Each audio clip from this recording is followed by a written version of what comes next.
ನಮಸ್ಕಾರ, ವಿನಯ್ ನಾಯ್ಕ್, ಕಾರವಾರ. ಇವಾಗ ನಾನು ಬಂದಿದ್ದೇನೆ ನಗರಸಭೆ ಮತ್ತು ಕಾರವಾರ. ಈ ನಗರಸಭೆಯಿಂದ ಎಷ್ಟು ಟ್ಯಾಕ್ಸ್ ಕಲೆಕ್ಟ್ ಮಾಡ್ತಾರೆ ನಿಮಗೆ ಗೊತ್ತಾ? ನೀವೇನು ಪ್ರಾಪರ್ಟಿ ಟ್ಯಾಕ್ಸ್ ತುಂಬ್ತಾ ಇದ್ದೀರಿ, ಅದು ಎಷ್ಟು ಕಲೆಕ್ಟ್ ಆಗುತ್ತೆ ಗೊತ್ತಾ? ನೋಡಿ, ಪ್ರಾಪರ್ಟಿ ಟ್ಯಾಕ್ಸ್ ಅದರಲ್ಲಿ ಫಸ್ಟ್ ಇದೆ ನೋಡಿ, ಆರೋಗ್ಯಕರ 15%, ಆಮೇಲೆ ನಿಮಗೆ ಲೈಬ್ರರಿ ಕರ 6%, ಆಮೇಲೆ ಭಿಕ್ಷುಕರ ಕರ 3%, ಮತ್ತು ವಾಹನ ಅಂತ ಹೇಳಿದ್ರೆ ಸಂಚಾರಿ ಕರ, ಟ್ರಾನ್ಸ್ಪೋರ್ಟೇಷನ್ ಸೆಸ್ ಅಂತ ಹೇಳ್ತೀವಿ, ಅದು 2%. ಟೋಟಲ್ 26% ಇಲ್ಲಿ ಹೋಗುತ್ತೆ. ಮಿಕ್ಕಿದ್ದು ಇದು ವಾರ್ಷಿಕವಾಗಿ.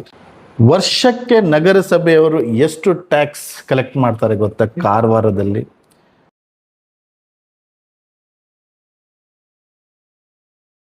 ಪ್ರಾಪರ್ಟಿ ಟ್ಯಾಕ್ಸ್ ಬಂದ್ಬಿಟ್ಟು 24-25ರಲ್ಲಿ 5,83,00,000, 25-26ರಲ್ಲಿ 5,84,00,000, ಈ ಥರ ಒಂದು 5-5.25 ಕೋಟಿ, 6 ಕೋಟಿ ಹತ್ರ ಟ್ಯಾಕ್ಸ್ ಕಲೆಕ್ಟ್ ಮಾಡ್ತಾ ಇದ್ರು ಪ್ರಾಪರ್ಟಿ ಟ್ಯಾಕ್ಸ್. ಅದರಲ್ಲಿ 26%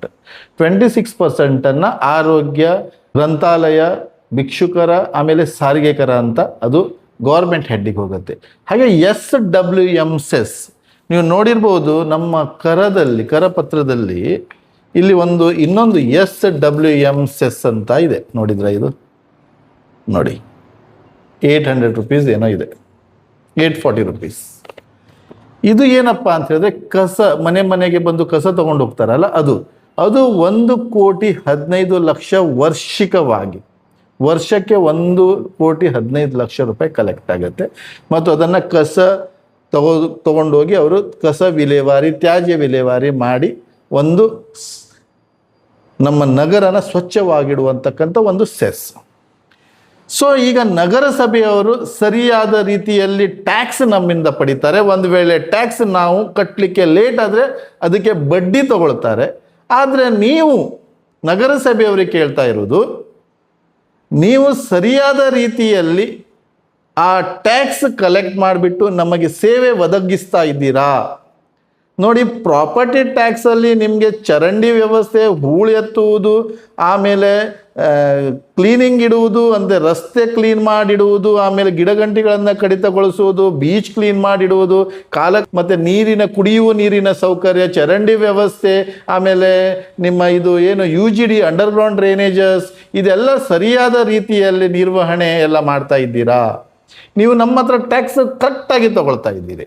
ಮತ್ತು ದಾರಿದೀಪಗಳು, ಈ ಗಾರ್ಡನ್ಗಳನ್ನು ನಿರ್ವಹಣೆ, ರಸ್ತೆ ನಿರ್ವಹಣೆ, ಆಮೇಲೆ ನಿಮ್ಮ ಮುನ್ಸಿಪಾಲ್ಟಿಯಲ್ಲಿ ನಗರಸಭೆಯಲ್ಲಿ ಬರುವಂತಕ್ಕಂಥ ಎಲ್ಲ ವಾರ್ಡ್ಗಳ ನಿರ್ಮಲೀಕರಣ ಅಂತ ಹೇಳಿದ್ರೆ ಅದನ್ನು ಸ್ವಚ್ಛವಾಗಿಡುವಂತಕ್ಕಂಥ, ಗಿಡಗಂಟಿಗಳನ್ನು ಕಡಿಯುವಂತಕ್ಕದ್ದು, ಇದೆಲ್ಲ ಸರಿಯಾದ ರೀತಿಯಲ್ಲಿ ಆಗ್ತಾ ಇದೆಯಾ? ಸರಿಯಾದ ರೀತಿಯಲ್ಲಿ ಕಸನ ತಗೊಂಡು ಹೋಗ್ತಾ ಇದ್ದೀರಾ? ಆ ಕಸನ ಸರಿಯಾದ ರೀತಿಯಲ್ಲಿ ವಿಲೇವಾರಿ ಮಾಡ್ತಾ ಇದ್ದೀರಾ? ನೋಡಿ, ಇದು ಒಂದು ವೇಳೆ ನೀವು ಮಾಡದೇ ಇದ್ದು ನಮಗೆ ಸಾರ್ವಜನಿಕರಿಗೆ ತೊಂದರೆ ಆಗ್ತಾ ಇದ್ರೆ ಇದು ಸೇವಾ ಕೊರತೆ, it's a deficiency in service ಆಗತ್ತೆ. ಸಂವಿಧಾನದ 21ನೆಯ ವಿಧಿಯ ಪ್ರಕಾರ ಪ್ರತಿಯೊಂದು ಮನುಷ್ಯನಿಗೆ ಜೀವಿಸುವ ಹಕ್ಕು, ಆರೋಗ್ಯವಂತ ಜೀವನ, ಮೂಲಭೂತ ಸೌಕರ್ಯನ ಪಡೆಯುವಂತಕ್ಕಂಥ ಹಕ್ಕು ನಮಗೆ ನೀಡಿದೆ. ಆ ಕೊಡುವಂತಕ್ಕಂಥ ಜವಾಬ್ದಾರಿ ನಿಮ್ಮದು. ಸೊ ಇದರಲ್ಲಿ ಸೇವಾ ಕೊರತೆ ಆದರೆ it's a deficiency in service ಅಂತ ಹೇಳಿ ನಿಮ್ಮ ವಿರುದ್ಧ ಕನ್ಸ್ಯೂಮರ್ ಪ್ರೊಟೆಕ್ಷನ್ ಆಕ್ಟ್ 2019 ಪ್ರಕಾರ ನಮ್ಮ ಕನ್ಸ್ಯೂಮರ್ಗಳು ನಿಮ್ಮ ವಿರುದ್ಧ ಕೇಸನ್ನು ದಾಖಲೆ ಮಾಡುವಂತಕ್ಕಂಥ ಸಂದರ್ಭಗಳು ಬರ್ಬೋದು. ಆದ್ದರಿಂದ ದಯವಿಟ್ಟು ನಿಮ್ಮ ಜವಾಬ್ದಾರಿಯನ್ನು ನೀವು ಉಳಿಸ್ಕೊಂಡು, ನೀವು 15% ಆರೋಗ್ಯಕರ ಪಡಿತಾ ಇರುವಾಗ ಪ್ರತಿಯೊಬ್ಬ ಮನುಷ್ಯನಿಗೆ ಆರೋಗ್ಯ ಅಂತ ಜೀವನ ನೀಡುವುದು ನಿಮ್ಮ ಜವಾಬ್ದಾರಿ. ಸಾಂಕ್ರಾಮಿಕ ರೋಗ, ಪ್ಲೇಗ್, ಮಲೇರಿಯಾ, ಡೆಂಗ್ಯೂ ಹರಡದಂತೆ ನೋಡುವಂತಕ್ಕಂಥ ಜವಾಬ್ದಾರಿ ನಿಮ್ಮದು. ಸೊಳ್ಳೆಗಳು ಬರದೇ ಇರೋ ಥರ ನೋಡ್ಕೊಳ್ಳೋ ಜವಾಬ್ದಾರಿ ನಿಮ್ಮದು. ಅಲ್ಲಿ ನೀರೆಲ್ಲ ನಿಂತ್ಕೊಂಡ್ರೆ ಅದನ್ನು ಸರಿಯಾದ ರೀತಿಯಲ್ಲಿ ನೀರು ನಿಲ್ಲದೇ ಇರೋ ಥರ ಮಾಡುವಂತಕ್ಕಂಥ ಜವಾಬ್ದಾರಿ ನಿಮ್ಮದು. ಚರಂಡಿ ಧೂಳು ಎತ್ತುವುದು, ಚರಂಡಿ, ಇವಾಗ ಅಪಾರ್ಟ್ಮೆಂಟ್ಸ್ಗಳು direct connected to sewage and sewer line drains, ಇದು ಅನ್ಯಾಯ, ಅಪರಾಧ. ಇದನ್ನು ತಡೆಗಟ್ಟುವಿಕೆ ನಿಮ್ಮ ಜವಾಬ್ದಾರಿ. ಇವಾಗ ನೀವು ಎಲ್ಲಾದರೂ ಒಂದು ಕಾರವಾರಲ್ಲಿ ತುಂಬ ಸುಂದರವಾಗಿರುವಂತಕ್ಕಂಥ ಕಾರವಾರದಲ್ಲಿ ಎಲ್ಲಿ ಹೋದ್ರೂ ಕೆಟ್ಟ ವಾಸನೆ ಆ ಡ್ರೈನಿಂದ ಬರ್ತಾ ಇದೆ, UGDಯಿಂದ ಬರ್ತಾ ಇದೆ.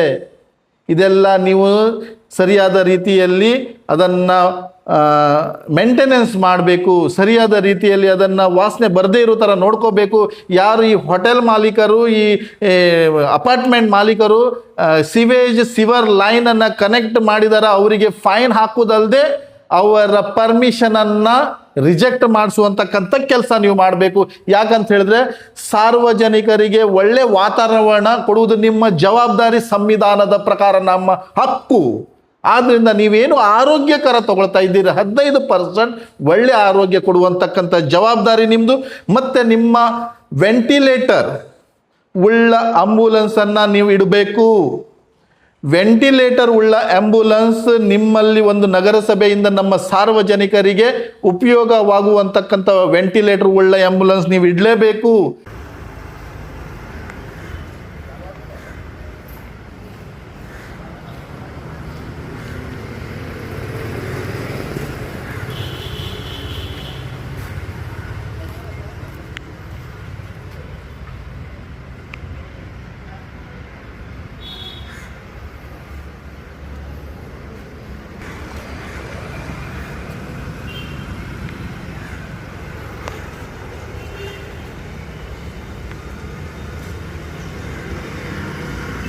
ಮುಕ್ತಿ ವಾಹನ ನಿಮ್ಗೇನೋ NPC ಅಲ್ಲಿ ಕೊಟ್ಟಿದ್ದೀರಿ, ಆ ಮುಕ್ತಿ ವಾಹನದ ಮೇಲೆ ಆಂಬ್ಯುಲೆನ್ಸ್ ಅಂತ ಬರ್ದಿದ್ದೀರಿ.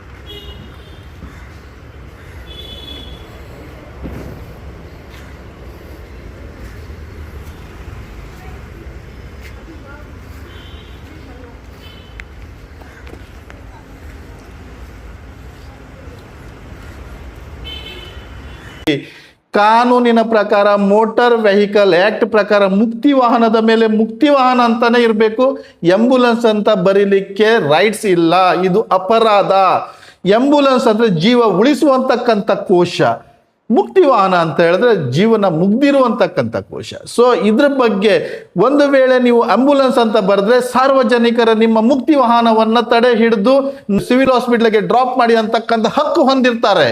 ಅದಕ್ಕೋಸ್ಕರ ಆ ಆಂಬ್ಯುಲೆನ್ಸ್ ಇರುವಂತಕ್ಕಂಥ ಮುಕ್ತಿ ವಾಹನದ ಮೇಲೆ ಅದನ್ನು ಡಿಲೀಟ್ ಮಾಡಿ ಓನ್ಲಿ ಮುಕ್ತಿ ವಾಹನ ಅಂತ ಇಡಬೇಕು ಅಂತ ನಿಮ್ಮಲ್ಲಿ ಒಂದು ವಿನಂತಿ ಇದೆ. ಹಾಗೆ ಸುಸಜ್ಜಿತವಾದ ವೆಂಟಿಲೇಟರ್ ಉಳ್ಳ ಆಂಬ್ಯುಲೆನ್ಸ್ ಅನ್ನ ನೀವು ಸಾರ್ವಜನಿಕ ನಮ್ಮ ಕಾರವಾರ ಜನರಿಗೆ ಕೊಡುವಂತಕ್ಕಂಥ ಕೆಲಸ ಆಗಲೇಬೇಕು. ಇನ್ನೊಂದು ಗ್ರಂಥಾಲಯಕರ ನೀವು 6% ಏನೋ ನೀವು ನಮ್ಮ ಹತ್ರ ಕಲೆಕ್ಟ್ ಮಾಡ್ತಾ ಇದ್ದೀರಿ, ನೀವು ಮಾನಿಟರ್ ಮಾಡಬೇಕು. ಗ್ರಂಥಾಲಯಕ್ಕೆ ಹೋಗಿ ಅಲ್ಲಿ ಸರಿಯಾದ ರೀತಿಯಲ್ಲಿ ವ್ಯವಸ್ಥೆ ಇದೆಯೋ, ನಿರ್ವಹಣೆ ಮಾಡ್ತಾ ಇದ್ದಾರೋ, ಡಿಜಿಟಲ್ ಲೈಬ್ರರಿ ಇದೆಯೋ, ಅಲ್ಲಿ ಸ್ಟಾಫ್ಗಳು ಸರಿಯಾದ ರೀತಿಯಲ್ಲಿ ಇದ್ದಾರೋ, ಇದು ನಿಮ್ಮ ಜವಾಬ್ದಾರಿ. ನೀವು ನಮ್ಮಿಂದ ಕಲೆಕ್ಟ್ ಮಾಡ್ತಾ ಇರುವಂತಕ್ಕಂಥ ನಿಧಿ ನಿಮ್ಮ ಜವಾಬ್ದಾರಿ, ಅದು ಸರಿಯಾದ ರೀತಿಯಲ್ಲಿ ಹೋಗ್ತಾ ಇದೆ ಇಲ್ಲ ಅಂತ ನೀವು ನೋಡುವಂತಕ್ಕಂಥ ಜವಾಬ್ದಾರಿ ನಿಮ್ಮದು. ಇನ್ನೊಂದು ಭಿಕ್ಷುಕರು ನೀವು ನೋಡ್ತಾ ಇದ್ರೆ ಭಿಕ್ಷುಕರು ಅಷ್ಟೇ ಅಲ್ಲ, ಸ್ವಲ್ಪ ಬುದ್ಧಿ ಕಡಿಮೆ ಇರುವಂತಕ್ಕಂಥ ಜನ ನಮ್ಮ DC ಆಫೀಸ್ ಮುಂದೆನೇ ಓಡಾಡ್ತಾ ಇರ್ತಾರೆ, ಬಟ್ಟೆ ಇರುವುದಿಲ್ಲ ಮೈ ಮೇಲೆ. ಅಂಥವರಿಗೆ ನೀವು ತಂದು ಈ ಪುನರ್ವಸತಿ ಕೇಂದ್ರಗಳಲ್ಲಿ ಇಡಬೇಕು ಅಂತ ಕಾನೂನು ಹೇಳ್ತಾ ಇದೆ. ಅವರನ್ನು ಗುರುತಿಸಿ ಅವರನ್ನು ಊಟ ಉಪಚಾರ, ಅವರಿಗೆ ಬಟ್ಟೆ ಎಲ್ಲ ಕೊಟ್ಟು ಅವರನ್ನು ಉಳಿಸುವಂತಕ್ಕಂಥ, ಅವರಿಗೆ ಒಳ್ಳೆ ಆರೋಗ್ಯ ಕೊಡುವಂತಕ್ಕಂಥ ಜವಾಬ್ದಾರಿ ನಿಮ್ಮದು. ಯಾಕಂದ್ರೆ ನೀವು ಭಿಕ್ಷುಕರನ್ನ ನೀವು 3% ನಮ್ಮಿಂದ ಕಲೆಕ್ಟ್ ಮಾಡ್ತಾ ಇದ್ದೀರಿ. ಸೊ ಇದು ಆಗಬೇಕು. ಇನ್ನೊಂದು ಸಾರಿಗೆಕಾರ 2% ನೀವು ನಮ್ಮ ಕಡೆಯಿಂದ ಪಡಿತಾ ಇರುವಾಗ ಸರಿಯಾದ ರೀತಿಯಲ್ಲಿ ಫುಟ್ಪಾತಿಗೆ ಅಡೆತಡೆ ಆಗದೆ, ಸಾರ್ವಜನಿಕರ ರಸ್ತೆ ಮೇಲೆ ಓಡಾಡಲಿಕ್ಕೆ ತೊಂದರೆ ಆಗದೆ ಇರೋ ಥರ ಪಾರ್ಕಿಂಗ್ ವ್ಯವಸ್ಥೆ, ಕಾರವಾರದಲ್ಲಿ ಪಾರ್ಕಿಂಗ್ ವ್ಯವಸ್ಥೆ ಸರಿಯಾದ ರೀತಿಯಲ್ಲಿ ಇಲ್ಲ. ನಿಮ್ಮದೇ ಆಗಿರುವಂತಕ್ಕಂಥ ಜಾಗದಲ್ಲಿ ಸರಿಯಾದ ರೀತಿಯಲ್ಲಿ ಪಾರ್ಕಿಂಗ್ ಆಗಬೇಕು. ಈ ಪಾರ್ಕಿಂಗ್ ವ್ಯವಸ್ಥೆ ಸರಿಯಾದ ರೀತಿಯಲ್ಲಿ ವಾಹನ ಓಡಾಡಲಿಕ್ಕೆ, ಹೊಂಡ ಮುಚ್ಚುವಿಕೆ, ಎಲ್ಲಾದರೂ ಡ್ರೈನೇಜ್ ಬ್ಲಾಕ್ ಆದರೆ ಮತ್ತೆ ವಾಸನೆ ಬರುವಂತಕ್ಕಂಥ ಏನಾದರೂ ಕೊಳಚೆ ನೀರು ಆಗಲಿ, ಕಸ ಕಡ್ಡಿಗಳನ್ನೆಲ್ಲ ತೆಗೆಯುವಂತಕ್ಕಂಥ ಕೆಲಸ ಈ ಕರದಿಂದ ಆಗಬೇಕು. ಸೊ ಆದ್ರಿಂದ ಈ 26% ಕರನ ನೀವು ಏನು ಗೌರ್ಮೆಂಟ್ ಹೆಡ್ಡಿಗೆ ಕಳಿಸ್ತಾ ಇದ್ದೀರಿ, ನೀವು ನಮ್ಮ ಕಡೆಯಿಂದ ಕಲೆಕ್ಟ್ ಮಾಡಿರುವಂತಕ್ಕಂಥ ಕರ ಆಗಿದ್ರಿಂದ ನಿಮ್ಮ ಜವಾಬ್ದಾರಿ ನೀವು ನಮಗೆ ಸೇವೆ ಕಲ್ಪಿಸಿ ಕೊಡುವುದು. ಒಂದು ವೇಳೆ ಈ ಸೇವಾ ಕೊರತೆ ಕಂಡು ಬಂದಿದ್ರೆ ನಿಮ್ಮ ವಿರುದ್ಧ ಕನ್ಸ್ಯೂಮರ್ ಪ್ರೊಟೆಕ್ಷನ್ ಆಕ್ಟ್ 2019 ಪ್ರಕಾರ ನಿಮ್ಮ ಮೇಲೆ ಕೇಸ್ ದಾಖಲೆ ಮಾಡಬೇಕಾಗತ್ತೆ. ಸೊ ದಯವಿಟ್ಟು ಈ ಎಲ್ಲ ನ್ಯೂನತೆಗಳನ್ನೆಲ್ಲ ಕಂಡು ಹಿಡಿದು ನಮಗೆ ಸರಿಯಾದ ರೀತಿಯಲ್ಲಿ ಸೌಕರ್ಯಗಳನ್ನು ಕೊಡಿಸುವಂತಕ್ಕಂಥ ಕೆಲಸ ನಿಮ್ದಾಗಬೇಕು ಅಂತ ಹೇಳ್ತಾ, ಜೈ ಹಿಂದ್, ಜೈ ಕಾರವಾರ, ಜೈ ಕರ್ನಾಟಕ.